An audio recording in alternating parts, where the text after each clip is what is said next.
Technical issue येतोय, कारण मी ते माझ्या याच्यावर रेकॉर्ड केलं नाही, पण मी तुम्हाला दोन्ही रेकॉर्डिंग आज शेअर करेन. आजचं आणि कालचं दोन्ही रेकॉर्डिंग तुम्हाला संध्याकाळपर्यंत मिळतील.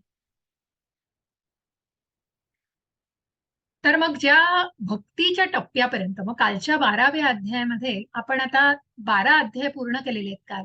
म्हणजे पहिले 6 अध्याय आहेत ते कर्मयोगाचे आहेत, नंतरचे 6 अध्याय आहेत ते भक्ती योगाचे आहेत. मग आता तुम्ही म्हणाल, जर भक्ती हा कळस असेल तर शेवटच्या 6 अध्यायामध्ये का ज्ञान दिलंय? का बरं दिलंय ज्ञान? तुमच्या विचाराने इथे लिहिले तर आहे, पण का बरं दिलंय? मग ज्ञानयोग शेवटी का मांडलेला आहे? काय कारण असेल बरं याचं? कारण कुठलीही गोष्ट जर करायची असेल तर त्याच्याबद्दल पूर्ण ज्ञान असलं तरच आपण ती गोष्ट व्यवस्थित आणि श्रद्धापूर्वक करू शकतो. अगदी बरोबर माताजी, ज्ञान असणं. पण मग ते ज्ञान तर आपण घेतोय माताजी, पहिल्या कर्माचं घेतलं ज्ञान, भक्तीतूनही घेतोय, मग हे ज्ञानयोग का वेगळा 6 अध्यायात सांगितलं? त्याचा फोटो काढ पटकन. जाते कोण सांगू शकेल? थोडासा प्रयत्न करा की मग शेवटच्या 6 अध्यायांमध्ये ज्ञान का दिलंय आणि त्याला ज्ञानयोग का संबोधलेला आहे? थोडासा काहीतरी पुढे. ज्ञानयुक्त भक्ती श्रेष्ठ आहे. नुसत्या भक्तीपेक्षा ज्ञानयुक्त भक्ती श्रेष्ठ आहे.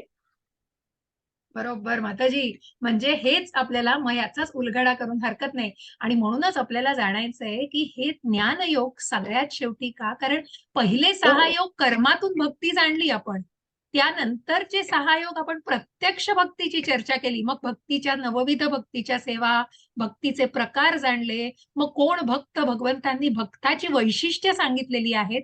मग आता जे 6 अध्याय तुम्हाला ज्ञान देत आहेत की ह्या भक्तीमध्ये कसं जायचंय, मग या भक्तीच्या मार्गामध्ये जाण्यासाठी मग ह्या भौतिक जगतातून आणि या भौतिक सगळ्या इंद्रिय विषयातून हे नियंत्रण मिळवायचं ते कसं? नुसतं भगवंतांनी आधी तर सांगितलंय की भौतिक इंद्रिय विषयांचा तुम्ही त्याग केला पाहिजे, पण तो कसा? आणि मग हे काय आहे? मग काय आहे हा त्रिगुणांचा प्रभाव आणि काय आहे ही माया, मोह माया?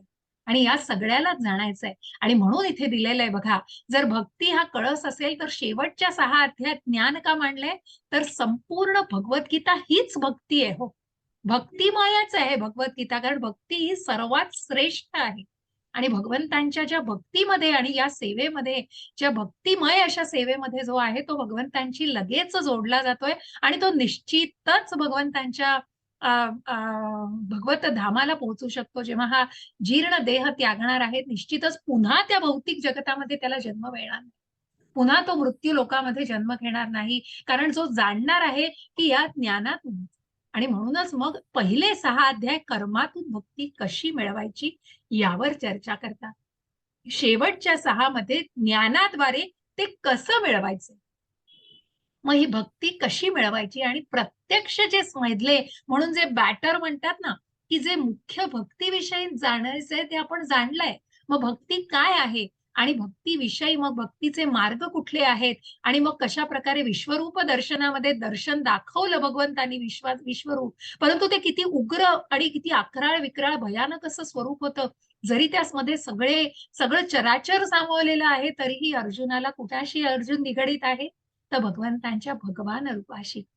आणि ते फक्त त्या अनन्य भक्तीनेच साधू शकतं. आणि ज्या कालच्या अध्यायात आपण जाणलं की 12व्या अध्यायात कृष्णाने स्पष्ट केले आहे की वैयक्तिकरित्या त्याच्या भक्तांना जन्म आणि मृत्यूपासून कसं मुक्त करायचं. कारण जो जो मृत्यूपासून कसे मुक्त करतात, कारण जो कोणी अनन्य भक्तीने भगवंतांच्या भगवान या रूपाशी निगडीत आहे. आणि म्हणूनच मग ज्या ज्या पर्सनल फॉर्मशी, मग ज्या अर्च विग्रहाबद्दल आपण जाणलेलं आहे आणि त्या अर्च विग्रहामध्ये जसं आपण म्हटलं की प्राण प्रतिष्ठा करून मग भगवंतांना आगमन आवाहन केलं जातं आणि त्या मूर्तीमध्ये प्रत्यक्ष भगवंत येतात. आणि म्हणूनच मग ज्या प्रकारे त्या अभ्युदय संबंध, अभ्युदय आणि कुठेतरी प्रयोजन, मग या परमात्म्याला जाणायचं आणि त्या भगवान रूपाशी जे निगडीत होतो आपण. आणि म्हणूनच हे बारीक पीठ आणायचं नाही डाळीचं. हरे कृष्ण माताजी, थोडं आवरा तुम्ही, म्यूट होऊन बोला माताजी प्लीज. हा. आणि म्हणूनच मग शेवटचे 6 अध्याय भौतिक जगापासून स्वतःला बाहेर काढण्यासाठी आवश्यक ते तत्वज्ञानाचं ज्ञान देतात, की ज्यामध्ये आपल्याला बघायचंय की या त्रिगुणांचा प्रभाव काय आहे. आणि मग आजचा हा अतिशय सुंदर अध्याय आहे. मग कठीण मी म्हणणार नाही, कारण थोड्याशा काही ज्या संज्ञा आहेत त्या कळायला थोड्या कठीण आहेत. पण ताबडतोब अध्याय झाल्यावर जर तुम्ही आजच्या आज तो अध्याय पूर्ण वाचायचा प्रयत्न केला तर निश्चितच ते तुमच्या पूर्णपणे आकलन होण्यासाठी तुम्हाला मदत होईल, आत्मसात राहतं. ते ज्ञान आत्मसात होऊ शकेल असं हे सुंदर ज्ञान आपण आज घेणार आहोत. आणि म्हणून हा ज्ञानाचा उपयोग मायेपासून अलिप्त राहण्यासाठी, मग ही जी मोहमाया भौतिक जगतामध्ये आहे आणि मनुष्य ज्या त्रिगुणांच्या प्रभावाखाली या मायेमध्ये जगतो आहे, आणि मग तो कृष्णाशी आसक्त होण्यासाठी या ज्ञानाचा उपयोग केला जातो. की त्या मोहमायेशी निगडीत न राहता योगमायेशी कसं असोसिएट, कसं आसक्त होऊ शकू आपण. आणि म्हणूनच जेव्हा आपण त्या मार्गावर जातोय, की श्रद्धा झाला, साधुसंग, भजन क्रिया, अनर्थ निवृत्ती कशी करायची आहे, आणि मग ती निष्ठा घेऊन कृष्णाशी आसक्त कसं व्हायचंय, हे आपल्याला या ज्ञानातून घ्यायचंय. म्हणून जेव्हा आपण भक्ती प्राप्त करण्यासाठी ज्ञानाचा उपयोग करतो, तेव्हा तो एक भक्तीचाच भाग बनतो. जे ज्ञान भक्ती प्राप्त करण्यासाठी वापरलं जातं, ते ज्ञान त्या भक्तीचाच भाग बनतं. आणि म्हणूनच या ज्ञानातून आपल्याला जाणायचंय, की भक्तीच्या मार्गावरती कसं जायचंय. त्यासाठी आपल्याला थोड्याशा, मग ज्या उद्याच्या अध्यायात आपण जाणणार आहोत, त्रिगुण काय आहे. मग 15व्या अध्यायात पुरुषोत्तम. मग या आध्यात्मिक आणि भौतिक जगतामधला फरक प्रत्यक्ष काय आणि भगवंत प्रत्यक्ष कोण आहे, या सगळ्याच्या पलीकडे ज्या गुणातीत होऊन आपल्याला जाणायचंय, अशा या आध्यात्मिक शक्ती कोणाची आहे, आणि त्या पुरुषोत्तमांना आपण पूर्ण जाणतो.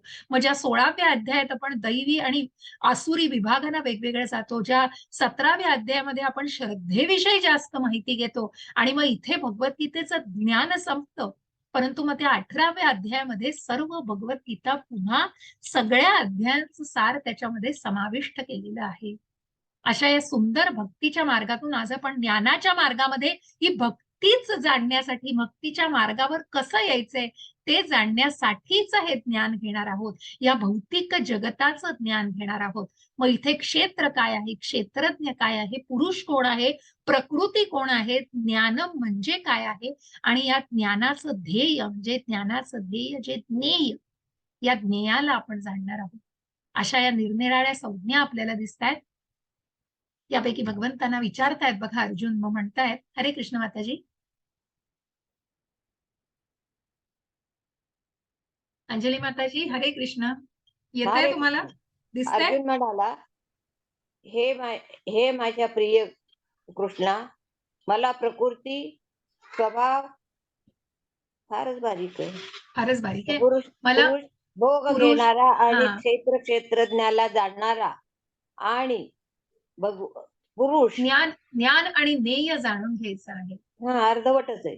हा, क्षेत्र परमपुरुष आणि भगवंत म्हणाले, वाचक माझ्या याच्यात अर्धवटच आहे. हा, परमपुरुष भगवंत म्हणाले, हे कुंतीच्या पुत्रा, या शरीराला क्षेत्र म्हणतात, आणि जो या शरीराला जाणतो त्याला क्षेत्रज्ञ म्हणतात. आणि म्हणून या संज्ञा आपण ज्या बघणार आहोत, की प्रकृती म्हणजे काय, तर प्रकृती ही भौतिक प्रकृती, हा निसर्ग, ही भौतिक जे जगत आहे, ही भौतिक म्हणजे ही प्रकृती.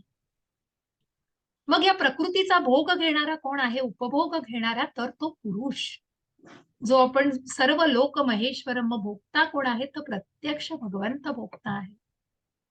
मग या पुरुषाला आपण, या परमात्म्याला जाणणार आहोत. क्षेत्र म्हणजे काय आहे, क्षेत्र म्हणजे हे शरीर आहे, जे हे शरीर आपण पृथ्वी, आप, वायू, अग्नी, जल या पंचतत्वांनी बनलेलं, पंचमहाभूतांनी बनलेलं, आणि मग आजही आपण त्याच्या पुढे जाऊन 24 तत्वांनी बनलेलं हे जे शरीर आहे, या शरीराविषयी जाणणार आहोत. मग क्षेत्रज्ञ कोण आहे, तर या शरीराला जाणणारा. मग ज्या शरीराला जाणणारा, जो शरीरामध्ये आहे, आत्मा आणि परमात्मा. मग जो आत्मा आहे तो त्याच शरीराला जाणतो, पण जो परमात्मा आहे तो सर्व शरीरांना जाणतो. आणि मग त्याचं ज्ञान काय घ्यायचंय, तर क्षेत्र आणि क्षेत्रज्ञाचं जे नातं, जो नातेसंबंध आणि क्षेत्र आणि क्षेत्रज्ञांविषयी जाणणं, हे ज्ञानम. आणि या ज्ञानाला घेऊन पुढे जायचंय ते कशाला, तर ह्या परमात्म्याला जाणायचंय. कारण त्या आत्मिक पातळीवरच आपण अजून विचार केलेला नाहीये. तो आत्मा त्या रथामध्ये आरूढ झालेला आहे, परंतु अजूनही मनुष्य शरीर रूपी याच भावनेमध्ये जगतोय, कारण ती देहरूपी भावनाच अजूनही निगडीत आहे. मग त्या आत्म्याशी काही संबंध जाणू शकतोय का? तर ते आपण आजच्या या सुंदर अध्यायामध्ये जाणणार आहोत, की या परमात्म्याला आपल्याला जाणायचंय. आत्मा आणि परमात्म्याविषयी जे ज्ञान घ्यायचंय. मग त्यांनाच क्षेत्रज्ञ म्हटलेलं आहे. या क्षेत्राचे, या शरीराला जाणणारे कोण आहेत? तर क्षेत्रज्ञ. आणि म्हणूनच मग आपल्याला या शरीराला जाणणारे कशापैकी? तर क्षेत्रज्ञं चापि मां विद्धि सर्व क्षेत्रेषु भारत. क्षेत्र क्षेत्रज्ञयोर्ज्ञानम यत्तत् ज्ञानम मतं मम. दिसतंय माताजी? नाही अजून आलं माझं. नाही येते? नाही आलं. हे आलं? हा, तुमच्याकडे आलं. हळूहळू येतं. हा. हा. हरे कृष्ण. हे भारत, मी सर्व शरीरामध्ये सुद्धा क्षेत्रज्ञ असल्याचे तू जाण. आणि हे शरीर आणि त्याच्या क्षेत्रज्ञाला जाणणे म्हणजे ज्ञान होय, हे माझे मत आहे. हरे कृष्ण. हरे कृष्ण माताजी, हरे कृष्ण. एक सेकंद. हा.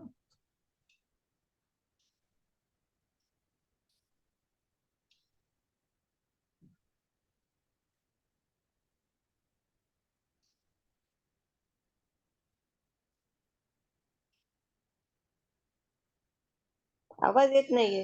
हो हो, नाही, एक मिनिट हा माताजी.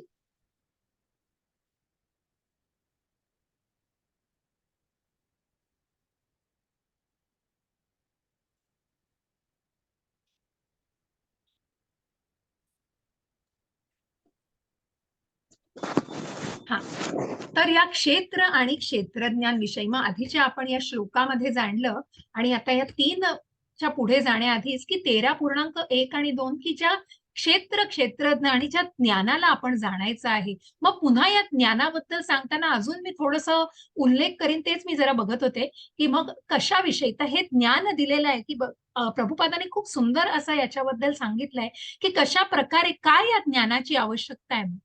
जसं आपण म्हटलं आधीच्याही आध्यात्मिक मार्गामध्ये, मग या आध्यात्मिक मार्गामध्ये बऱ्याच वेळेला आपल्याला आपण 3-4 पावलं पुढे जातोय, 2 पावलं मागे येतोय, एवढा चढ उतार का होतोय? किंवा कशा प्रकारे काय या कुठेतरी आपण म्हणतो अडथळे आहेत किंवा या जाणणं, तर हे ज्ञान घेतल्याशिवाय नाही. कारण भगवंत सांगतायत मग की जसं आई मुलाला बाहेर पडला ऑफिसला जायला किंवा कुठेही बाहेर जायला, बाहेर पडल्यानंतर आई सांगते त्याला जप, पाकीट वगैरे तुझं जप व्यवस्थित. ज्या प्रकारे मग असे पाकीटमार असतात किंवा या जगतामध्ये अशा प्रकारचे विकृत लोक पण आहेत, आणि कशा प्रकारे ही माया ही जी मोह माया ही कधी झपट, आपण म्हणतो ना, की मग खूप सुंदर असे श्लोक आहे त्याच्यामध्ये, आणि खूप अशा चैतन्य चरितामृतामध्ये त्याचे काही विश्लेषणं दिलेली आहेत की कशा प्रकारे ती माया झडप घालते. कारण जर कृष्णाला विसरलं गेलं तर ही मोह माया नक्कीच आपल्या लपेटामध्ये आणते. आणि म्हणूनच मग या ज्ञानाचा उपयोग करून घ्यायचा आहे. आणि म्हणून या ज्ञानाला घेणं का आवश्यक आहे? जसं आपण म्हटलं, की पुढे ॲडव्हान्समेंट करायला कुठेतरी साधू संग, अनर्थ निवृत्ती या गोष्टी जाणायच्याच आहे. पण म्हणूनच मग या ज्ञानाला का घ्यायचंय? तर अशाच प्रकारे या भौतिक जगतामध्ये स्वतःला त्या मोह मायेपासून अलिप्त राहण्यासाठी. आणि म्हणूनच मग त्या कृष्ण भक्तीमध्ये, त्या भक्तीच्या मार्गावर मग बऱ्याच वेळेला मी जसं म्हटलं आधीही, की ते फलगू वैराग्य असतं. कुठेतरी फक्त त्याग केला जातो भौतिक गोष्टींशी, पण तिथे भक्ती मिसिंग असते. मग त्या भक्तीचंही ज्ञान घेणं आवश्यक आहे.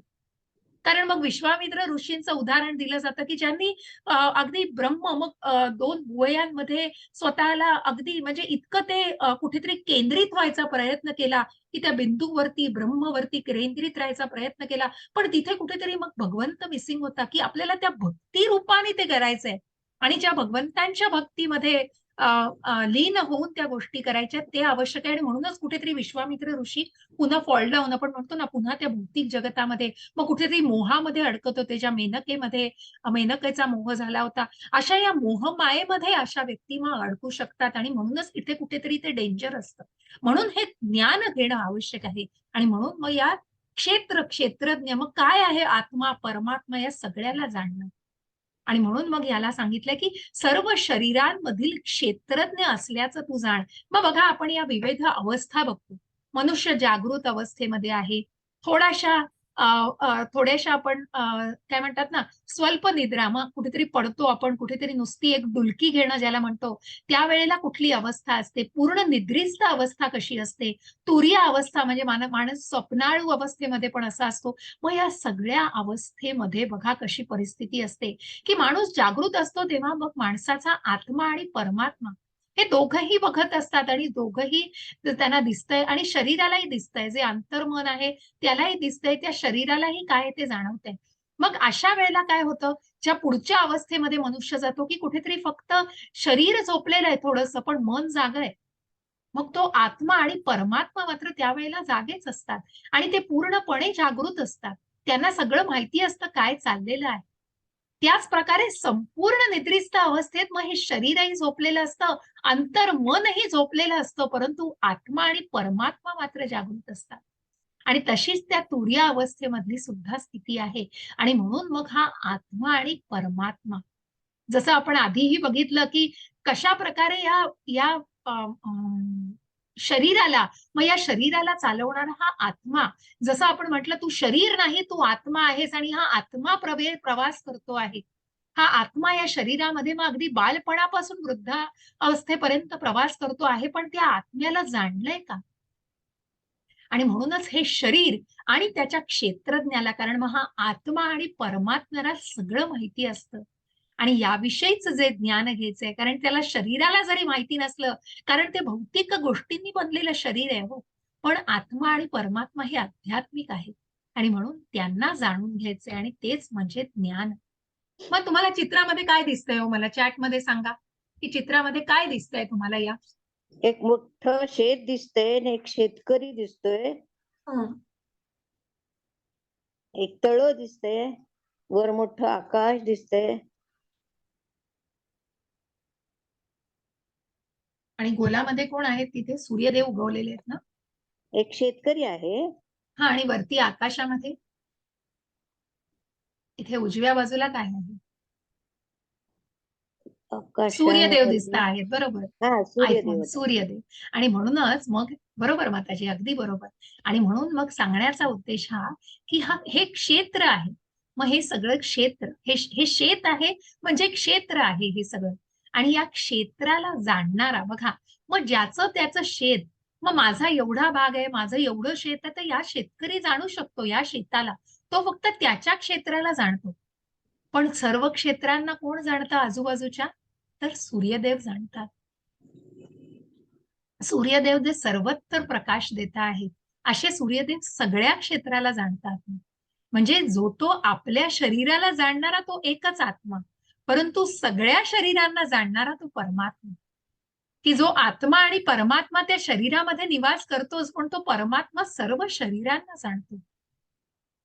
त्याला सगळ्या शरीरांचं ज्ञान असतं. जसा शेतकरी फक्त त्याच्याच क्षेत्राला जाणू शकतो आणि सूर्यदेव जसं इतर सर्व क्षेत्रांना जाणू शकतात, त्याचप्रमाणे हा आत्मा आणि परमात्म्यामधला फरक आपल्याला जाणायचा आहे. मग हे कुठेतरी नुसतं फॅशनसाठी नाही हो. प्रभुपादांनी सांगितलंय, गुरु, साधू आणि शास्त्र. मग गुरु करणं म्हणजे फक्त काही फॅशन म्हणून गुरु केले जात नाही. तिथे कुठेतरी वेदांत सूत्रांना, मग त्याला कुठेतरी शास्त्राचा आधार आहे. इस्कॉनमध्ये जी काही माहिती प्रभुपादांनी जे काही लिहून ठेवलेलं आहे, त्याला सगळ्याला शास्त्राचा आधार आहे.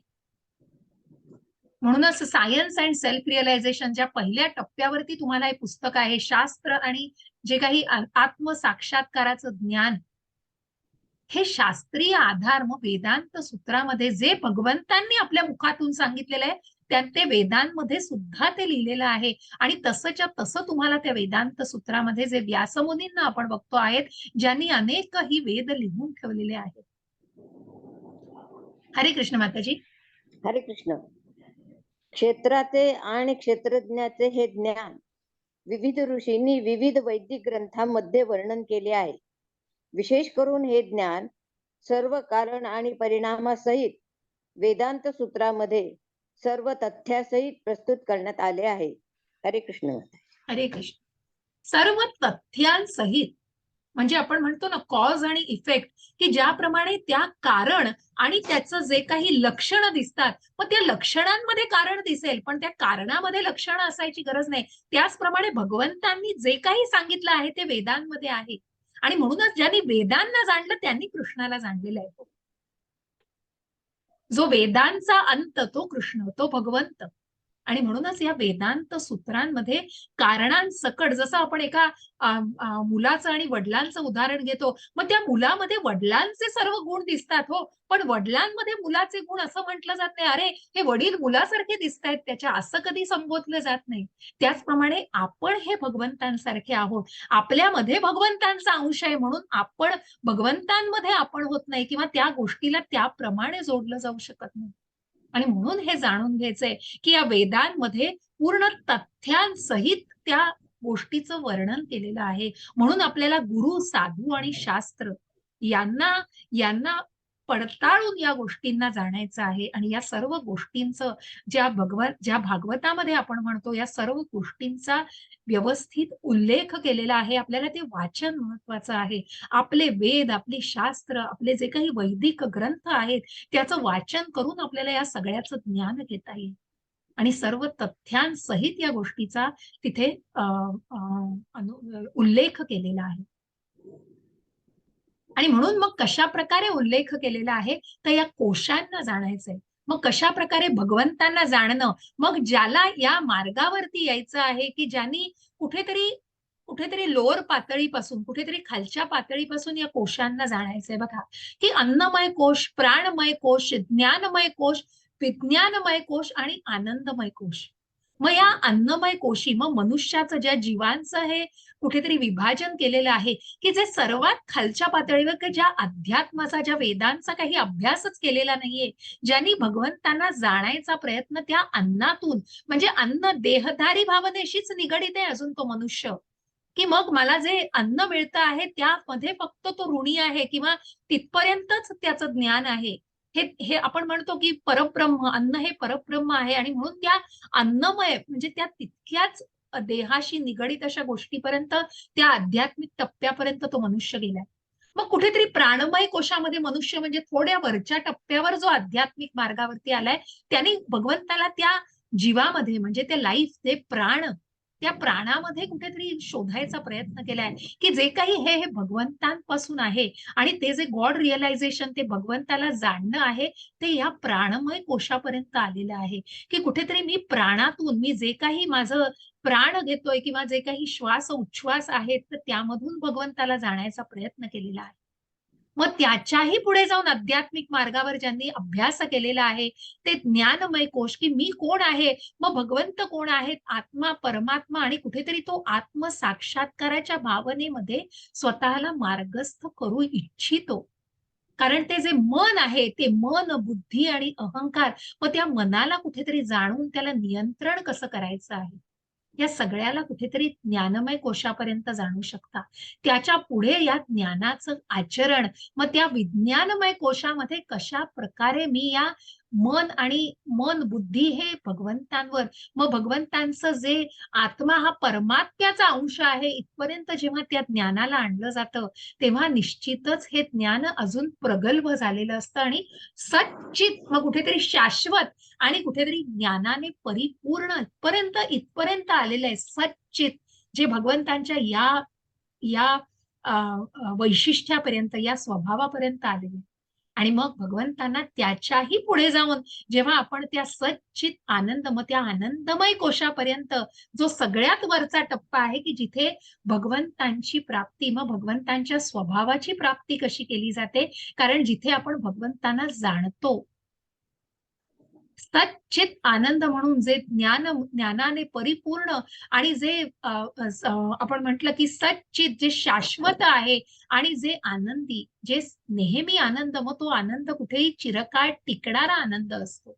आणि असे हे सच्चित आनंद, अशा या कोशामध्ये भगवंतांना आपल्याला बघायचं आहे. आणि म्हणूनच तो मूळ स्वभाव भगवंत इथे सांगतायत, की अध्यात्म हा या जीवाचा मूळ स्वभाव आहे.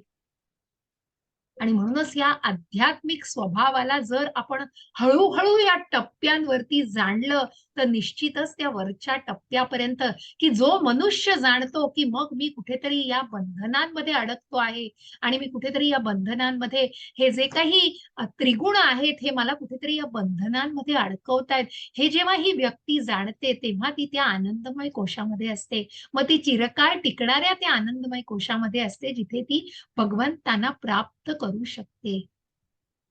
असा हा आनंदमय कोश आहे. आणि म्हणूनच मग आपल्याला पुढे जाऊन जाणायचं आहे, की कशा प्रकारे या क्षेत्राला, मग क्षेत्रज्ञांना तर जाणायचंय, पण सुरुवात कशाने झाली आहे, ही प्रकृती आणि क्षेत्र काय आहे. मग जसं आपण म्हटलं, की पंच ही आकृती जसं आपण आधीही बघितली, पंचमहाभूतांनी ज्या परमेश्वराची, भगवंतांची आपण आकृती बघितली, की ज्याच्यामध्ये मग पृथ्वी, वायू, अग्नी, जल आणि आकाश या सगळ्याचा कुठेतरी समावेश आहे. आणि ही पंचमहाभूत तर आहे, पण याच्या पलीकडे जाऊन हे शरीर आहे, हे 24 तत्वांनी बनलेलं आहे बघा. मग त्याच्यामध्ये ही पंचमहाभूत, मग मन, बुद्धी आणि अहंकार ह्या 3 गोष्टी, आणि मग त्रिगुणांनी असं जे अव्यक्त रूप आहे ते एक 8-9वी गोष्ट, आणि त्याच्यानंतर मग ही 10 इंद्रिय, जी कर्मेंद्रिय आणि जी ज्ञानेंद्रिय, आणि त्या ज्ञानेंद्रियांशी निगडीत जे विषय, इंद्रिय विषय, स्पर्श, दृष्टी, कानांना ऐकण्याची जी पात्रता असते, जी ऐकण्याची, जी बघण्याची दृष्टी, नाकाने वास घेण्याची जी शक्ती आहे, आणि या सगळ्या इंद्रिय, इच्छा, द्वेष, सुख, दुःख, समूह, चेतना, धैर्य, सगळ्या तत्वांना जाणून ह्या 5, 5, 10, त्याचे इंद्रिय विषय 15, आणि त्याच्याबरोबर 15 आणि 8 असे, अशा प्रकारे ह्या 24 तत्वांनी हे बनलेलं शरीर आहे. 15 आणि 9, कारण ते अव्यक्त, जे त्रिगुणांनी असं जे रूप आहे ते अव्यक्त रूप आहे, त्यालाही धरलेलं आहे. असं हे प्रभुपादांनी 24 तत्वांनी बनलेलं शरीर, भगवंतांनी ज्याचा उल्लेख केलेला आहे ज्या श्लोकामध्ये 13.6 आणि 7 मध्ये, अशा प्रकारे या तत्वांनी बनलेलं शरीर, मग या मनुष्य या तत्वांमध्ये इतका कुठेतरी उलगडलेला आहे, की मग या पंच महाभूतांनी बनलेलं जे शरीर आहे, या तत्वांनी बनलेलं, मग त्या इंद्रिय विषय, माझं मन, बुद्धी, अहंकार, आणि मग ते इंद्रिय विषय या सगळ्यामध्ये इतका गुरफटलेला आहे मनुष्य, त्या मायेमध्ये लपेटलेला आहे. परंतु मग भगवंत सांगतायत, की या वृत्ती, मग या जर देहाला देहधारी भावनेतून बाहेर पडायचं असेल, तर या गोष्टी जाणणं आवश्यक आहे. या क्षेत्रज्ञाविषयी जाणून मग काय, कशा प्रकारे तुम्ही स्वतःला ज्ञानाने परिपक्व करू शकता, आणि तरच तुम्हाला या गोष्टींचं ज्ञान मिळालं, तर तुम्ही या कर्मबंधनातून मुक्त होऊ शकता. कारण कुठेतरी कर्म करता आहात आणि या देहभावनेशी निगडीत आहात. मग जसं प्रभुपादांनी आधीचंही मी उदाहरण सांगितलं, की फिशिंग करता आहेत, आणि मग फिशिंग करताना मग ते पुढच्या जन्माला, कारण त्या इच्छा ज्या आहेत त्या इच्छा पुन्हा त्या भौतिक जगतामध्ये अडकवणार आहेत. म्हणून हे ज्ञान काय घ्यायचंय. हरे कृष्ण. माताजी वाचाल. हरे कृष्ण. 13 8 ते 12. नम्रता, निरंकार, अहिंसा, सहनशीलता, सरळपणा, आध्यात्मिकता, गुरुला शरण जाणे, पावित्र्य, स्थैर्य, आत्मसंयमन, इंद्रिय विषयाचा त्याग, मिथ्या अहंकार रहित, जन्म, मृत्यू, जरा, व्याधी इत्यादी मधील दुःख दोष जाणणे, अनासक्ती, घरदार, पत्नी, मुले बाळे इत्यादी पासून अनासक्ती, इष्ट आणि अनिष्ट गोष्टीमध्ये समचित्त राहणे, माझी निरर्तन आणि अनन्य भक्ती, एकांत वासात राहण्याची उत्कट इच्छा करणे, सामान्य लोकांपासून अलग होणे, आत्मसाक्षात्काराचा महत्वाचा स्वीकार करणे, आणि परमसत्याचा तत्वज्ञानात्मक शोध, हे सर्व ज्ञान आहे असे मी घोषित करतो.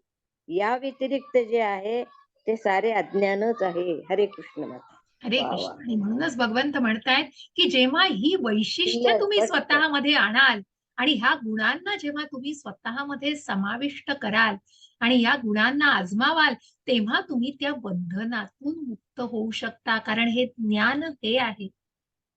आणि म्हणून या ज्ञानाला आजमावून, या ज्ञानाला घेऊन तुम्ही, म्हणून भगवंतांनी घोषित केलेलं, की हे सर्व जे काही नम्रता, मग ही नम्रता कशी मिळवायची आहे, तर सन्मान मिळाल्याचं समाधान म्हणजे नम्रता.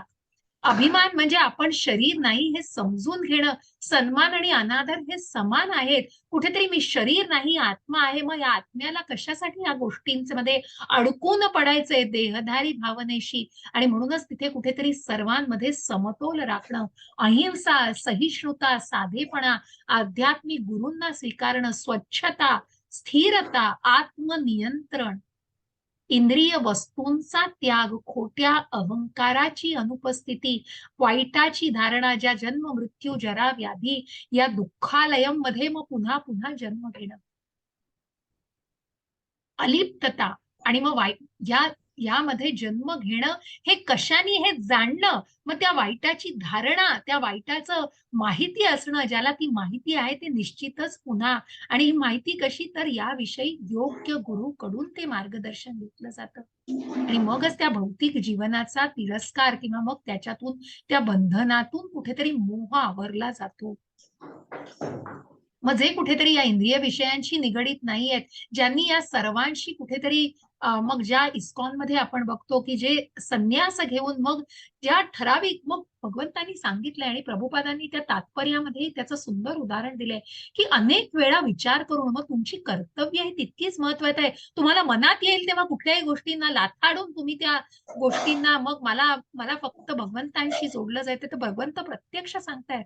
ज्या अर्जुनाला त्यांनी गृहस्थाश्रमामध्ये, आणि ज्यांनी सर्व त्याच्या जबाबदाऱ्या पार पाडाव्या, त्याची कर्तव्य पार पाडावी हे निश्चितपणे सांगितलंय. मग अगदी चित्तवृत्ती नित्य सगळ्या समतोल राखणं, समचित्तत्व, अखंड भक्ती सेवा, अनन्य भक्ती, निर्जन ठिकाणी राहण्याची आकांक्षा, कारण कुठेतरी मनाला एकाग्रता आणण्यासाठी त्या गडबडीपासून, त्या गजबजाटापासून स्वतःला एकांत निवासात ठेवणं, सामान्य लोकांपासून अलिप्तता, आत्मसाक्षात्काराचं महत्व, हे सर्व जाणणं, हे सर्व ज्यांनी जाणलं आहे ते निश्चितच स्वतःला या कर्मबंधनातून मुक्त करू शकतात. कारण या सगळ्या गोष्टी जर जाणल्या तर आपण कुठेतरी या ज्ञानाला जाणलं आहे असं म्हणू शकतो. आणि म्हणून या ज्ञानाचं ध्येय, मग या ज्ञानाला जाणून त्या परमात्म्याला, जे आपल्याला चार भुजाधारी लोक, आपल्याला भगवंतांचं रूप दिसतं आणि जो प्रत्येक हृदयामध्ये निवास करतो. हरे कृष्ण माताजी. हरे कृष्ण. ज्ञेय म्हणजे काय आहे याचे मी तुला आता वर्णन करून सांगतो. जे जाणल्याने तू अमृताचे आस्वादन करू शकशील. अनादी आणि माझ्या अधीन असणारे ब्रह्म हे भौतिक जगताचे कार्यकारणाच्या पलीकडे आहे. हरे कृष्ण माता. हरे कृष्ण. आणि म्हणूनच मग भगवंत आणि आपल्यामधला जो फरक आपण आधी जाणला, की भगवंत कशा प्रकारे आध्यात्मिक आहेत, मग कुठल्याही प्रकारे सगळ्या सगळ्या या जगताची निर्मिती केलेली आहे भौतिक जगताशी, पण त्याच्यापासून अलिप्त आहेत, कारण भगवंतांचं शरीर आणि आत्मा हा एकच आहे, जिथे आपलं शरीर आणि आत्मा हे वेगवेगळे आहेत. आणि म्हणूनच मग ज्या प्रकारे भगवंत या सगळ्याशी निगडीत, मग त्यांनी या सर्व मोहमायेची पण निर्मिती केलेली आहे, योगमायेचीही निर्मिती केलेली आहे, परंतु भगवंतांनी कुठल्याही प्रकारचा प्रभाव भगवंतांवर या गोष्टीचा नाहीये, त्या मायेचा भगवंतांवर कुठलाही प्रभाव नाहीये. आणि भगवंत प्रत्यक्ष सुद्धा या गोष्टीपासून अलिप्त आहे. जरी सगळ्याची निर्मिती केली आहे, सगळ्याचा भोगता, पुरुषम शाश्वतम, ओरिजिनल मूळ पुरुष भगवंत याचे भोगता आहेत, तरीही त्याच्यापासून अलिप्त आहेत, कारण त्याच्यापासून विरक्त आहेत भगवंत. आणि म्हणूनच हे माझ्या अधीन असणारे ब्रह्म भौतिक जगताच्या कार्यकारणाच्या पलीकडे आहे, की ब्रह्म हे जे भौतिक जगताचं हे जे विश्व आहे ते कुठेतरी कार्यकारणाच्या, मग या कुठेतरी अनादी आणि माझ्या अधीन असणारं, कारण जे जे मूळ स्वभाव आहे, हा जो जीव आहे, हा निश्चितच भगवंतांप्रमाणेच आहे आणि तो याच्या पलीकडे आहे, कारण त्यांनी स्वतःला या मूळ स्वभावाला जाणायचंय. आणि भगवंतांना तेच हवंय की सच्चित आनंद, या आनंदमय कोशापर्यंत आपण आलेलो हवे आहोत. या आत्मसाक्षात्कारी भावनेमध्ये आपण या जीवाला यावं, असं परमात्म्याला वाटतंय. सर्वेंद्रिय गुणाभासां सर्वेंद्रिय विवर्जितम असक्तम सर्वभृच्चैव निर्गुणम गुणभोक्तृ. हरे कृष्ण माताजी.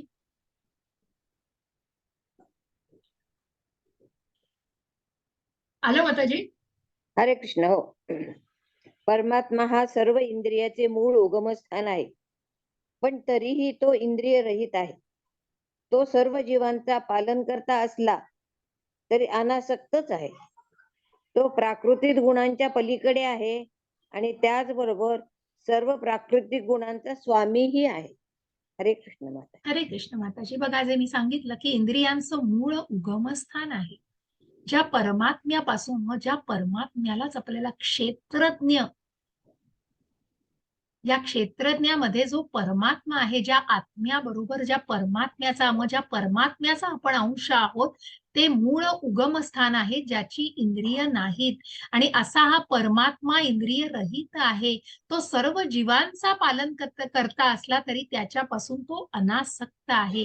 त्या प्राकृतिक गुणांच्या पलीकडे तो आहे, ज्या पराशक्तीचा भगवंत भाग, ज्या आध्यात्मिक शक्तीचा, जी भगवंतांची शक्ती आहे.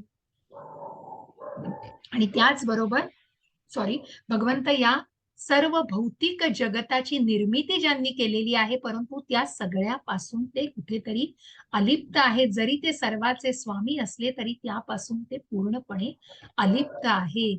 बहुरंतश्च भूतानां अचरं चरमेव च सूक्ष्मत्वात् तद्विज्ञेयं दूरस्थं चान्तिके च तत्. हरे कृष्ण माताजी. हरे कृष्ण. परम सत्य हे सर्व चराचर प्राणी मात्राच्या अंतरात आणि बाहेर आहे. ते सूक्ष्म असल्यामुळे भौतिक इंद्रियाच्या पाहण्याच्या किंवा जाणण्याच्या ग्रहण शक्तीच्या पलीकडे आहे. ते जरी अत्यंत दूर असले तरी ते सर्वांच्या जवळही आहे. हरे कृष्ण माताजी. हरे कृष्ण. असं हे जे परम तत्व आहे, हे परम सत्य आहे, हे सर्व चराचर प्राणी मात्रांच्या अंतरात, मग ज्या प्रत्येक जीवाच्या हृदयामध्ये हा परमात्मा वसलेला आहे. जसं आपण म्हटलं की आत्मा, मग हा आत्मा केसाच्या टोकाच्या एकाच 10,000 अंश इतक्या भागाच्या, इतक्या इतक्या अंशाने तो आहे. म्हणजे इतका सूक्ष्म आहे हा आत्मा परमात्म्याचा अंश असून. मग हा आत्मा आणि परमात्मा हे अत्यंत सूक्ष्म असल्यामुळे भौतिक इंद्रियाच्या पाहण्याच्या, जाणण्याच्या, कारण आपली इंद्रिय ही सदोष आहेत. आपण साध्या आपल्या डोळ्याच्या पापड्या सुद्धा आपण आपल्या बघू नाही शकत आरशात बघितल्याशिवाय. मग आपण भगवंतांना काय बघणार आहे की कशा प्रकारे पाहण्याच्या आणि जाणण्याच्या ग्रहण शक्ती पलीकडे आहेत. असे हे भगवंत अत्यंत दूर असले तरी त्यांच्या शक्तीने ते अत्यंत जवळ असल्याचेही भासतात. आणि म्हणूनच ज्या परीक्षित महाराजांना, ज्या उत्तरे, त्यांची माता उत्तरा, आणि ज्यांना अश्वत्थामाच्या ब्रह्मास्त्रापासून कुठेतरी धोका होता, जेव्हा ते उत्तरेच्या गर्भाशयामध्ये होते, अशा वेळेला भगवंतांनी त्या परीक्षित महाराजांचं तिथेच त्यांचं रक्षण केलेलं आहे. की त्या परीक्षित महाराजांच्या हृदयामध्ये जे भगवंत वसलेले होते, त्यांनी बाहेर येऊन परीक्षित महाराजांचं त्या गर्भाशयामध्ये रक्षण केलेलं आहे. आणि म्हणूनच हे सगळं आपल्या ग्रहण शक्ती पलीकडे आहे, कारण ते दूर असले तरी जवळ भासतात, जवळ असले तरी ते दूर असल्या. मग कशा प्रकारे भगवंतांच्या या आंतरिक शक्तीने, म्हणजे विश्वरूप दर्शन सुद्धा भगवंतांनी दाखवलं, ते भगवंतांच्या या आंतरिक शक्तीने दाखवलेलं आहे. हरे कृष्ण माताजी.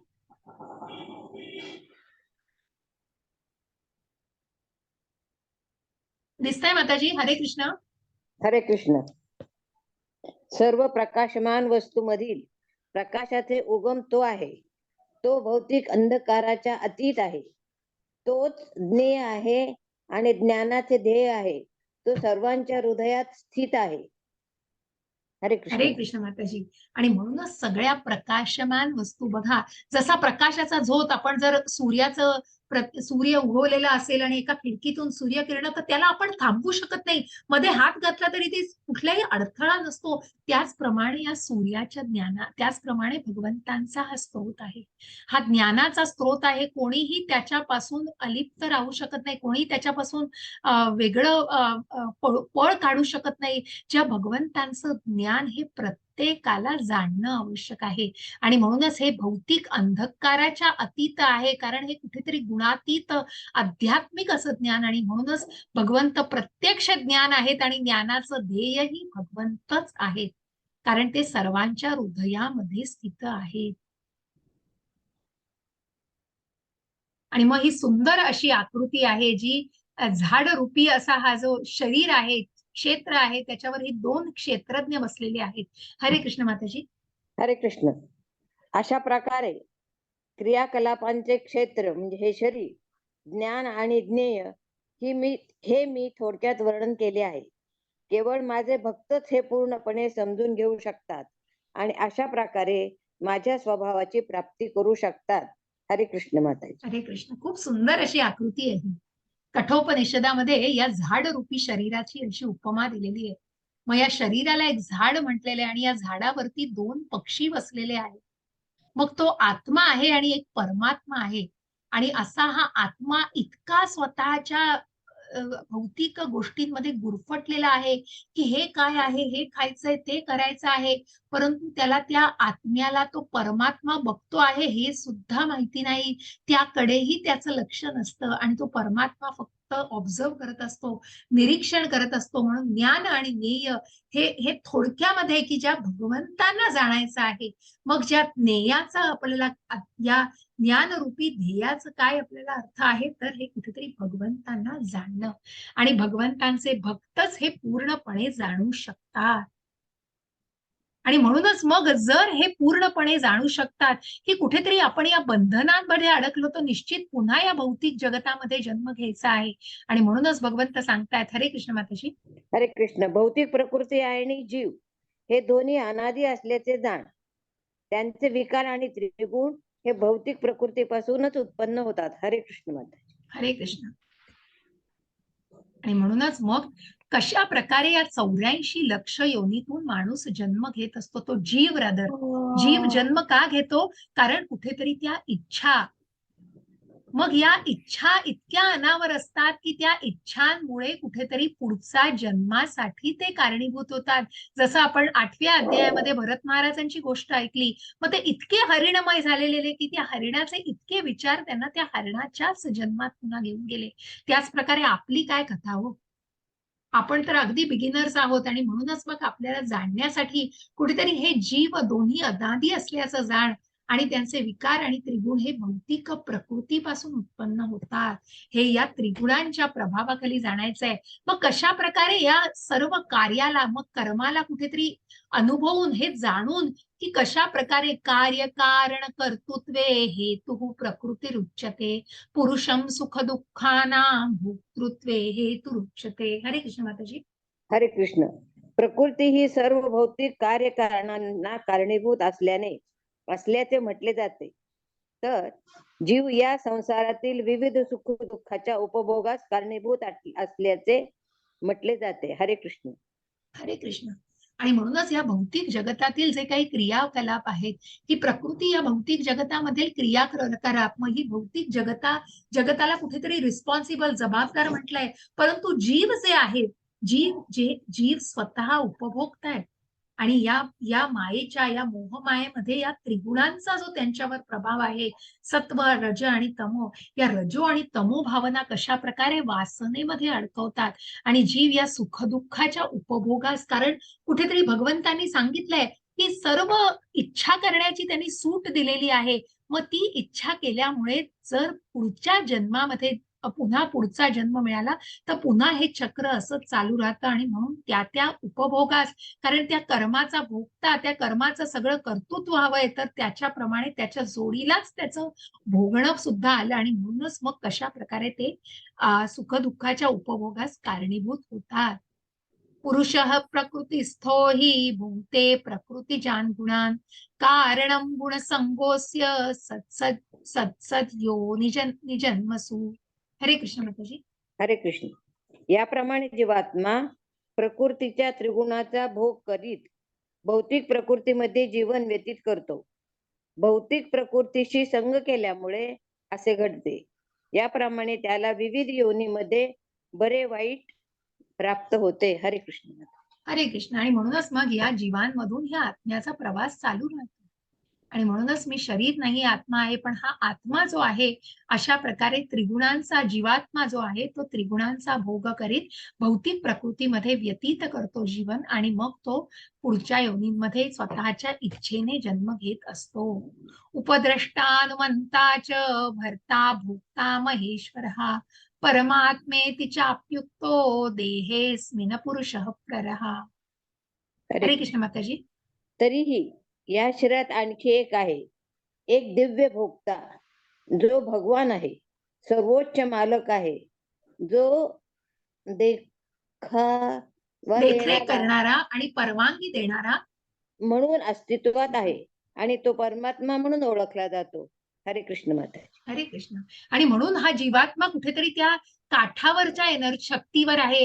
कारण मग जर कृष्ण भावनेमध्ये यायचंय का कृष्ण भावनेमध्ये न यायचंय याच्यावर भगवंतांचा कुठलाही प्रभाव नाही. भगवंत ज्ञान देतायत पण भगवंतांचा फोर्स कशावर नाही, परंतु उपद्रष्टा आणि अनुमंता, मग त्या गोष्टीला कारणीभूत सुद्धा जे काही चांगलं वाईट दोन्हीही घडत असेल त्याची भगवंतांची अनुमती असल्याशिवाय ते घडत नाही.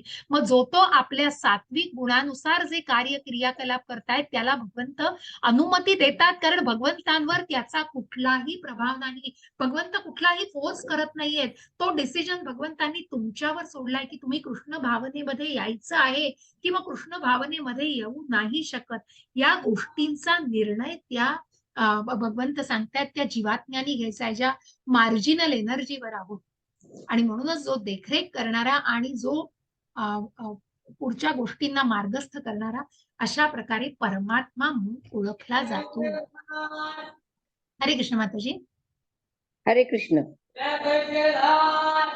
भौतिक प्रकृती, जीव आणि त्रिगुणाचे विकार या संबंधीचे तत्व जाणतो त्याला निश्चितपणे मोक्ष प्राप्ती होते. त्याची निश्चित मोक्ष प्राप्ती होते. गेलं सगळं. गेलं. हम्म. एक मिनिट हा. मोक्ष प्राप्ती होते इथपर्यंत चालेल. जो भौतिक प्रकृती, जीव आणि त्रिगुणांचे विकार या संबंधी तत्व जाणतो त्याला निश्चितच मोक्ष प्राप्ती होते. त्याची वर्तमान स्थिती कशीही असली तरी त्याचा या ठिकाणी पुनर्जन्म होत नाही. मग ज्यांनी या त्रिगुणांचे विकार आणि त्या संबंधीचं तत्व की कशा प्रकारे मग आत्मा आणि परमात्मा याचा संबंध क्षेत्र आणि क्षेत्रज्ञाला जाणून पूर्ण प्रकारे भौतिक प्रकृती, जीव आणि हा जीव कशा प्रकारे त्रिगुणांच्या प्रभावाखाली या भौतिक जगतामध्ये जगतोय हे सर्व तत्वज्ञान जेव्हा जाणून घेतलं जातं तेव्हा ती व्यक्ती गुणातीत होते, जे उद्याच्या अध्यायात आपल्याला जाणायचंय. मग या गुणांच्या पलीकडे जायचंय, कारण हे गुण सगळे बांधतायत. हे गुण सगळे या भौतिक जगतामध्ये बांधून ठेवतायत. जरी सात्विकता आली ना तरी ती पुन्हा सुखाशी बांधतीये तुम्हाला. आणि म्हणून त्या गुणातीत जायचंय तरच त्या भक्ताला, मग एक भक्तच हे जाणू शकतो आणि मग पुन्हा तो त्या भौतिक बंधनामध्ये अडकत नाही. मग त्याची वर्तमान स्थिती कशी का असेना, पण जेव्हा ही गोष्ट तो जाणतो तेव्हा निश्चितच स्वतःला त्या मार्गावरती प्रगट करतो. आत्मसाक्षात्कारी भावनेमध्ये स्वतःला प्रगट करतो आणि मग पुन्हा या मृत्यू लोकामध्ये त्याचा जन्म होत नाही. मग हे ज्ञान कसं घेतलं जातं तर हरे कृष्ण माताजी. इथं नाही आलं ना. नाही आलं. काहींना ध्यानाद्वारे, काहींच्या ज्ञानाच्या अनुशीलनाद्वारे, तर काहींना निष्काम कर्माद्वारे फलदायी इच्छांशिवाय परमात्म्याचा साक्षात्कार होतो. मग हा जो साक्षात्कार हे जे तत्वज्ञान, मग शुकदेव मुनींनी परीक्षित महाराजांना भागवतामधून भगवंतांची स्तुती आणि सगळं ज्ञान दिलेलं आहे. मग हे ज्ञान कुठल्या कुठल्या मार्गाने घेतलं जातं तर मनुष्याने अनुशीलन केलं पाहिजे. जे तत्व परीक्षित महाराज समजून घेतायत त्या ज्ञानाच्या मार्गावरच अनुशीलन. मग कुठलंही अनुकरण नाही करायचंय. त्या योगी किंवा साधू किंवा संत महात्मे यांचं अनुकरण नाही करायचंय. त्यांनी जो काही उपदेश दिलेला आहे त्या मार्गाचं अनुशीलन अनुशीलन अनुसरण करायचंय. मग हे अनुशीलन केल्यावर मग काही ध्यानाद्वारे हे प्राप्त करू शकतात, काहींच्या ज्ञानाच्या अनुशीलनाद्वारे, तर काही ते जे कर्माची फळं असतील त्याचा त्याग करून या परमात्म्याचा साक्षात्कार करतात, की जो आत्मा या परमात्म्याचा अंश आहे. मग या आत्मसाक्षात्कारी भावनेमध्ये जेव्हा स्वतःला दृढ करतात, तेव्हा ते शरीर नाही आत्मा आहे या गोष्टीला पूर्णपणे जाणू शकतात. हरे कृष्ण माताजी. हरे कृष्ण. आलं? पुन्हा असे काही लोक आहेत हा. जे आध्यात्मिक ज्ञानात परिचित नसले तरी इतरांकडून ऐकून परमपुरुषाची प्राप्ती करू लागतात. अधिकाऱ्याकडून ऐकण्याच्या त्याच्या प्रवृत्तीने ते जन्म मृत्यूचे मार्गही ओलांडतात. हरे कृष्ण माता. हरे कृष्ण. मग बरेच असे सकाम कर्मामध्ये अडकलेले लोक आहेत, की ज्यांनी भौतिक जगताचा त्याग करून किंवा काही इच्छांचा त्याग केलाय, परंतु त्या आध्यात्मिक ज्ञानाशी परिचित नाहीये. मग त्या आत्मसाक्षात्कारी भावनेमध्ये स्वतःला नाही मार्गस्थ करू शकत, जोपर्यंत ते तत्वज्ञान, ते आध्यात्मिक ज्ञान मिळत नाही. मग जसं आपण एखादा मित्र परिवार असेल आणि एखादा मित्र म्हणतो चल रे पिक्चरला जाऊया आपण, की सगळे जातात पिक्चरला त्याच्याबरोबर, की जो तो त्याच्याबरोबर त्या गोष्टीचं त्यांना घेऊन जातो आणि त्यांना बरोबर नेत असतो. त्याच प्रकारे या ज्ञानाच्या बाबतीत जर केलं, की जे सकाम कर्मामध्ये अडकलेत किंवा ज्यांना आध्यात्मिक ज्ञान परिचित नाहीये, मग ज्या ज्ञानाने परिपूर्ण किंवा जे ज्ञान अवगत करता आहेत, ते जेव्हा आपल्या बरोबर इतरांना घेऊन जातात, की इथे इथे सत्संग आहे, इथं इथं ज्ञानाचं अनुशीलन करता येईल किंवा अशा अशा इथे कथाकथन आहे, इथे कथन केलं जाणार आहे, इथे भागवताचं ज्ञान दिलं जाणार आहे. मग अशा सगळ्या गोष्टींना जेव्हा त्या व्यक्तींना आपल्या बरोबर नेलं जातं, तेव्हा निश्चितच त्यांच्याही बंधनातून मुक्त होण्याच्या मार्गावर आपण त्यांना आणू शकतो. तेही स्वतःला त्या आत्मसाक्षात्कारी भावनेमध्ये मार्गस्थ करू शकतात. आणि मग इथेच मनुष्य पूर्णपणे जाणतो. हरे कृष्ण माताजी.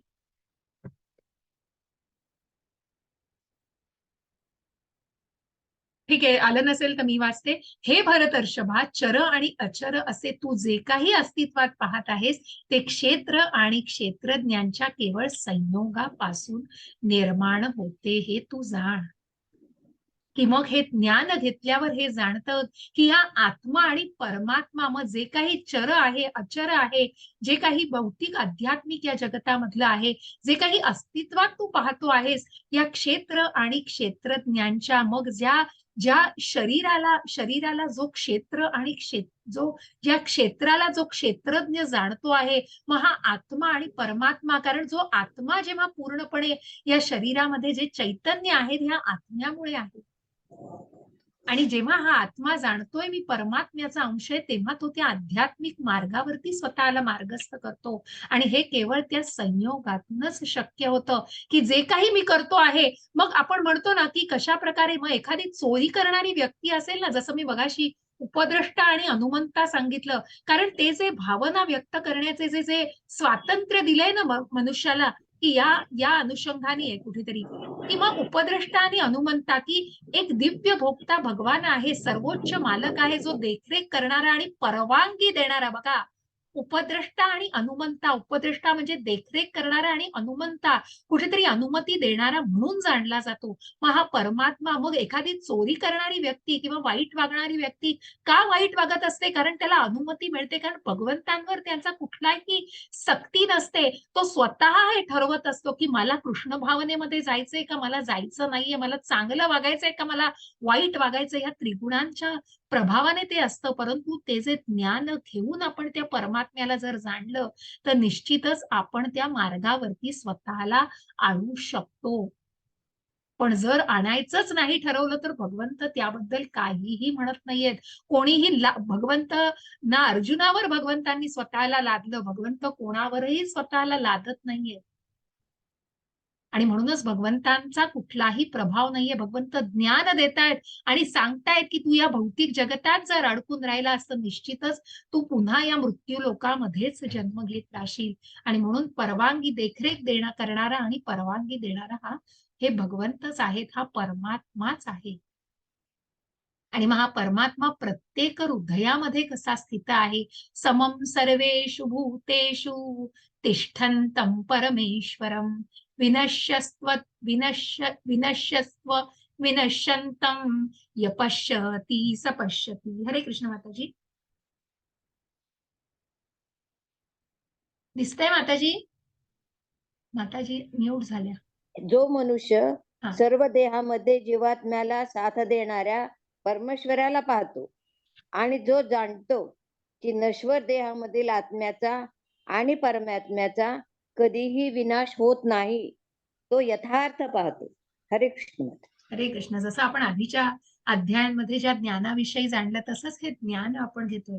पंडितः समदर्शिनः, जी व्यक्ती सर्वांना समान दृष्टीने, कारण ती प्रत्येकाच्या हृदयामध्ये परमात्म्याला बघत असते, आणि अशी व्यक्ती की जिने या आध्यात्मिक ज्ञानामध्ये प्रगती करून आत्मा आणि परमात्मा हा अविनाशी आहे, मी शरीर नसून मी आत्मा आहे, मग हे तत्वज्ञान ज्यांनी अवगत केलेलं आहे, असा तत्वज्ञानी, आणि मग अशा माणसाच्या सान्निध्यामध्ये अशा अशा अशा अशा तत्वज्ञानी माणसाच्या सान्निध्यामध्ये निश्चितच माणूस आध्यात्मिक प्रगती साधू शकतो. बघा कसा तो ऑरा असतो त्या मनुष्याचा. जर एखाद्या, आपण म्हणतो बघा बऱ्याचदा की एखाद्या मनुष्य पॉझिटिव्ह, एखादी खूप अतिशय काय म्हणतो ना तेव्हा कॉन्फिडंट व्यक्ती आणि अतिशय मनोबल वाढवणाऱ्या विषयी बोलणारी जी व्यक्ती असेल, त्या व्यक्तीच्या सान्निध्यात जर आपण राहिलो तर आपल्यावर त्यांचाच प्रभाव पडतो. तसंच एखादी जर कोणीतरी अगदी निराश झालेली व्यक्ती आणि निगेटिव्ह बोलतीये, सगळं सगळं नन्हाचा पाढा लावलेला आहे, अशा व्यक्तीच्या सान्निध्यात आपल्याला राहवतं का? नाही. कारण किती निगेटिव्ह भावना, मग त्याच भावनेमध्ये कुठेतरी स्वतःला, असंच आहे की जेव्हा या तत्वज्ञानी व्यक्तीच्या सान्निध्यामध्ये आपल्याला राहायला का आवडतं? कारण ते कुठेतरी तुम्हाला प्रगत करत असतं, आणि म्हणूनच तो यथार्थ रूपाने, की अशी व्यक्ती निश्चितच कुठेतरी आध्यात्मिक रूपाने परिपूर्ण असते, आणि म्हणूनच मग तोच जाणत असतो की हा आत्मा आणि परमात्मा अविनाशी आहे, आणि अशा व्यक्तीच्या सान्निध्यामध्ये निश्चितच आध्यात्मिक प्रगती साधली जाते. हरे कृष्ण माताजी. हरे कृष्ण.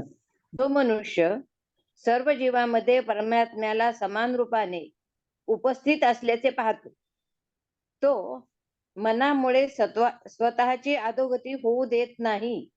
याप्रमाणे तो परमागतीला प्राप्त होतो. हरे कृष्ण. हरे कृष्ण.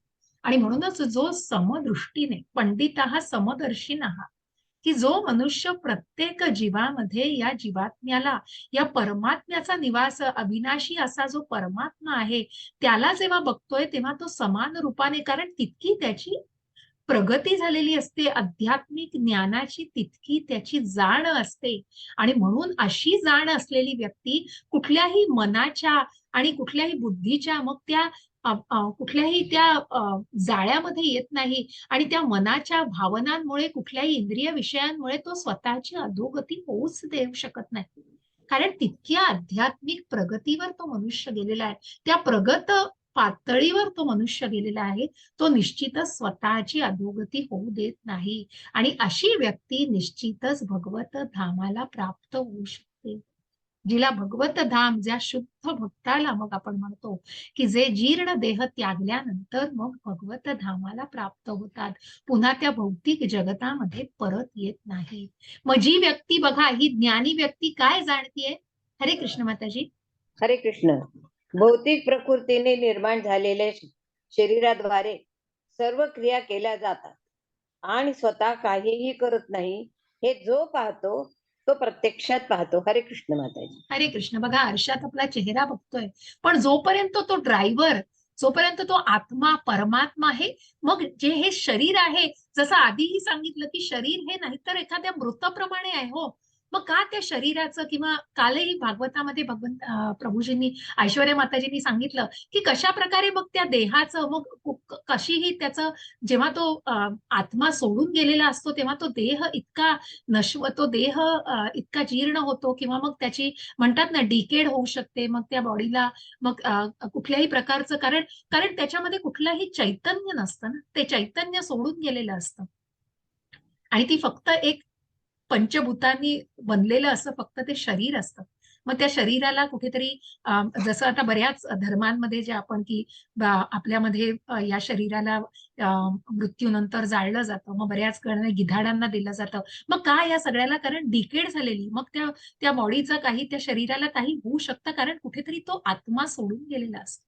तो फक्त एक देह राहिलेला असतो. आणि मग हे कधी कळतं की हे सगळं घडणार आहे, करणारा हा प्रत्यक्ष आत्मा परमात्मा आहे.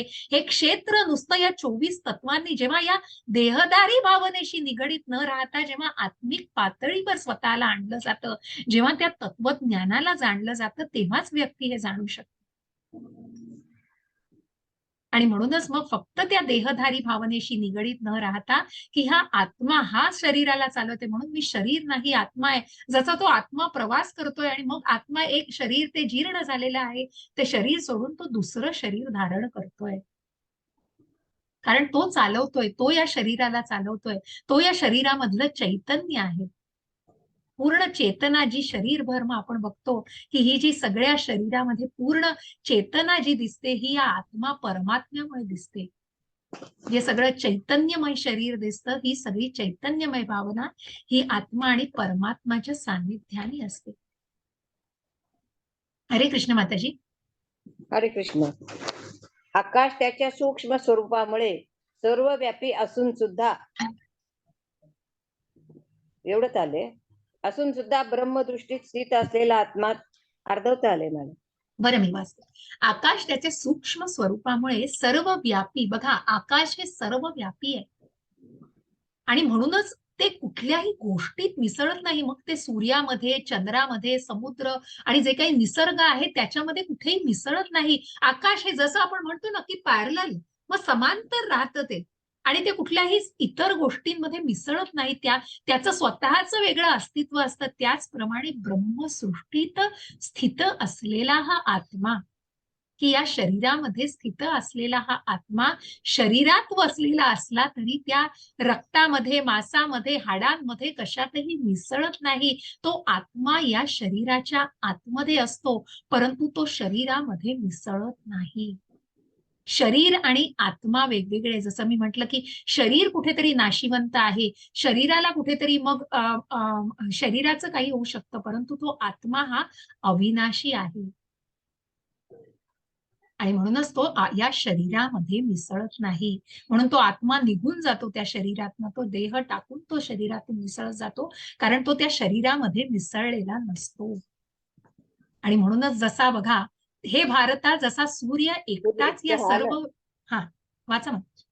हे भारता, जसा सूर्य एकटाच या सर्व विश्वाला प्रकाशित करतो, त्याचप्रमाणे शरीरातील एक जीव चैतन्याने पूर्ण शरीर प्रकाशित करतो. हरे कृष्ण माताजी. हरे कृष्ण. बघा, जे मी आधीही सांगत होते की म्हणूनच जसा सूर्य प्रकाश विश्वाला सगळ्या प्रकाशित करतो, तसा तो परमात्मा, तसा या शरीरातील एक जीव चैतन्याने संपूर्ण शरीर, मग हा जीवात्मा का म्हटलेला आहे त्याला, कारण त्या चैतन्याने, मग त्या आत्मा परमात्म्याच्या सान्निध्याने, मग तो आत्मा त्या शरीरात न मिसळता त्या आत्मा त्या शरीराला पूर्ण चैतन्य देत असतो आणि म्हणूनच तो संपूर्ण शरीर प्रकाशित करत असतो. हे जे ज्ञानचक्षुने बघतायत, बघा, जे ज्ञानाच्या चक्षुने या क्षेत्र आणि क्षेत्रज्ञ, मग शरीर आणि आत्मा परमात्मा याच्यातला फरक पाहतायत, हा शरीर आणि हा आत्मा वेगळा आहे. मग फक्त आपण दुसऱ्या अध्यायात जाणलं की तू शरीर नाही, तू आत्मा आहेस, हे ज्ञान भगवंतांनी त्यावेळेला दिलं अर्जुनाला. पण तेच ज्ञान पुढे जाऊन भगवंत आता कशा प्रकारे जास्त विश्लेषित करून सांगतायत, ज्या 24 तत्वांच्या शरीराला भगवंतांनी सांगितलंय की क्षेत्र हे या 24 तत्वांनी बनलेलं आहे, पण हा आत्मा आणि परमात्मा, मग हा आत्मा जो आहे हा शरीरामध्ये कुठेही मिसळत नाही. तो आत्मा त्या 24 तत्वांमध्ये कुठलाही भाग नसतो. आत्मा हा वेगळा आहे, जो संपूर्ण, हे शरीर नाशिवंत आहे पण आत्मा अविनाशी आहे. आणि म्हणूनच जे आपल्या ज्ञानाच्या चक्षुने हे जाणतायत, हे ज्ञान घेतल्याशिवाय नाही कळणार हो. त्या वेदांत सूत्रांनामक ज्या टप्प्याटप्प्याने आपण जसं अन्नकोश, प्राणमय कोश, मनोमय कोश, ज्ञानमय कोश, विज्ञानमय कोश असं जेव्हा माणसाची जेव्हा आध्यात्मिक प्रगती होईल ना, तेव्हा त्या ज्ञानाच्या चक्षुनी हे जाणलं जाईल, की मग तुझा शरीर आणि आत्मा हा वेगवेगळा आहे. तो आत्मा शरीरात मिसळलेला नाही. भौतिक प्रकृतीच्या बंधनातून अशी व्यक्ती निश्चितच बाहेर पडू शकते. जेव्हा तो शरीराला नाही आत्मा समजत आणि शरीराला आत्म्यापासून वेगळं जाणतो, तेव्हा निश्चितच तो त्या भौतिक बंधनांमध्ये अडकत नाही. आणि मग तो आपल्या परमध्येयापर्यंत पोहोचू शकतो. इति त्रयोदशोऽध्याय समाप्तः. असा हा 13वा अध्याय इथे संपलेला आहे. थोडासा कळायला कठीण आहे. मी खूप प्रयत्नपूर्वक अतिशय जितका मला प्रयत्न करता येईल तितक्या सोप्या शब्दात सांगायचा प्रयत्न केलाय. कारण ते जाणण्याचा प्रयत्न करा. कुठेतरी थोडंसं अवघड आहे कळायला, की त्या संज्ञा आहेत, ते जे क्षेत्रज्ञाविषयी जे जाणायचं आहे. पण ते ज्ञान म्हणून वाचा. अध्याय लगेच वाचलात तर कदाचित तुम्हाला ते अजून जास्त प्रमाणात समजेल असं मला वाटतं. मी शेअरिंग थांबवते आणि रेकॉर्डिंग थांबवते. कोणाला काही प्रश्न असतील तर निश्चित विचारा.